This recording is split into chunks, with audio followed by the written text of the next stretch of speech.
Farm Fresh Foxes inanunsyo na ang bagong sister team na papasok sa PVL. Mukhang isang malakas na koponan ang papalit sa Jer Floor Defenders. At F3, inanunsyo na ang mga bagong arsenal na magpapabago sa takbo ng laro ng mga Foxes. Tara at ating tunghayan ang dadagdag sa lakas ni Tricia Tubo at Keith Santiago. Pero bago pa man ang lahat, huwag mo namang kalimutang mag-subscribe at i-spike ang notification bell para lagi kang updated sa mga valuable ganap. Hindi na nagpaawat at inilabas na ang mga bagong arsenal ng bagong F3 ng PVL. Talagang pasabog kung pasabog dahil inanunsyo na ng Farm Fresh Foxes noong Sabado na silyado at nagkapermahan na ang dating Chocomucho Flying Titans opposite spiker na si Kathleen Viray, ang dating F2 Logistic outside hitter na si Julina De La Cruz at ang dating PLDT high-speed hitters na si Ange Ligacion para kumplituhin ang kanilang 9 recruit announcement para sa 2024 season.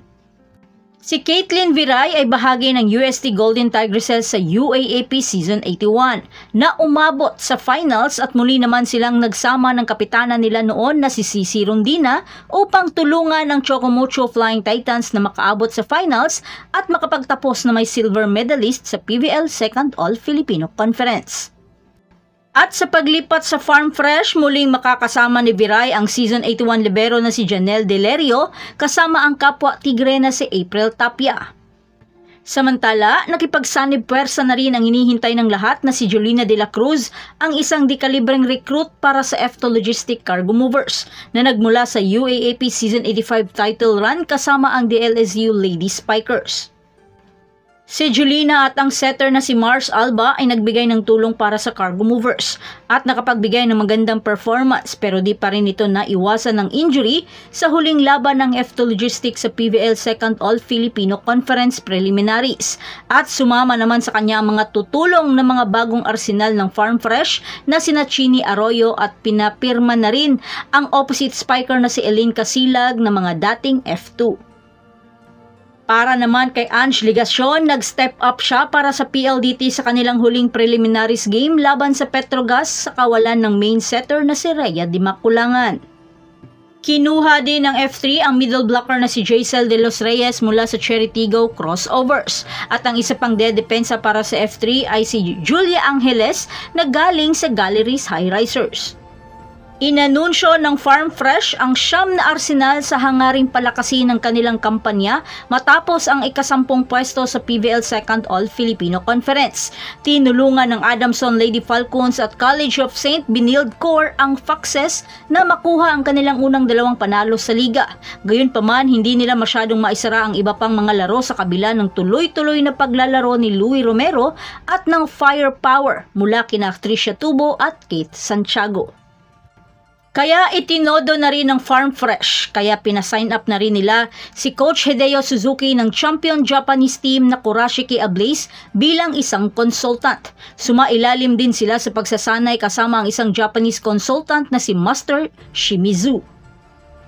Kaya mukhang pinaghandaan talaga ng mga Farm Fresh Foxes ang taong 2024. Noon pa man ay banta na ang mga batang kupunan sa mga veteran team. Pero iba naman ngayon. Dahil sa mga bagong mukha, chemistry muna ang kailangan nilang trabahuin kasama ang mga OGs ng F3 na mga Adamson Lady Falcons. Ipinakilala naman ngayon ang bagong kupunan na Strong Group Athletics o SGA ang magpapalawak sa pinakabagong kupunan sa Premier Volleyball League o PVL. Inanunsyo ng kupunan na pag-aari ni Frank Lau noong Sabado na sasali ito sa Pioneering Volleyball Pro League sa pamamagitan ng pagkuha sa nawalan ng franchise tulad ng Jer Floor Defenders na magiging kapatid na ngayon ng club team na Farm Fresh Foxes o mas kilala na ngayong F3. Sa dalawang PVL squad, ang Strong Group ay naging isa sa mga pinaka-high profile na brand sa sports. Si Lau ay may kaugnayan din sa mga programa ng St. Benilde at Letran sa NCAA at Converge sa PVA habang ang kanyang SGA squad na pinamumunuan ng maraming beses tulad ng NBA All-Star na si Dwight Howard ay ngayon ay nakatakdang makipaglaban sa Dubai International Basketball Championship. Para kay Lau, ang pagsali sa PVL ay isang no-brainer sa paghahangad na magbukas ng higit pang mga pinto ng oportunidad para sa mga paparating na volleyball star upang patibayin ang kinabukasan ng sports na ito. Ang PVL ay naging isang parehong mapagkukunan ng entertainment para sa mga tagahanga sa lahat ng edad at ang kumpanya nila ay nasasabik na mag-ambag para sa liga sa anumang paraan na magagawa nila. At ang pagkakaroon ng pangalawang kupunan ay hahantong sa mas maraming pagkakataon para sa mga manlalaro at coach ng Filipino volleyball. Talagang for the sports ang mission ni Lau para sa kabataan na mga nangangarap. Ang galing, di ba? Saludo! Pinuri naman ito ni PVL President Ricky Palou ang matapang na hakbang ni Lau sa paglulunsad ng pangalawang league club.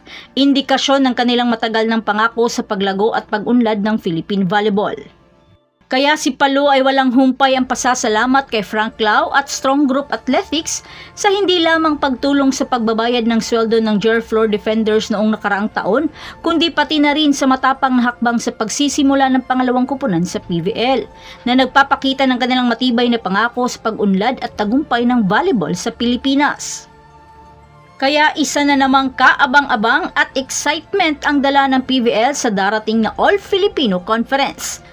So that's it. Thanks for supporting this channel and please don't forget to like and subscribe and spike the notification bell para lagi kang updated sa mga volleyball ganap. And thanks for watching.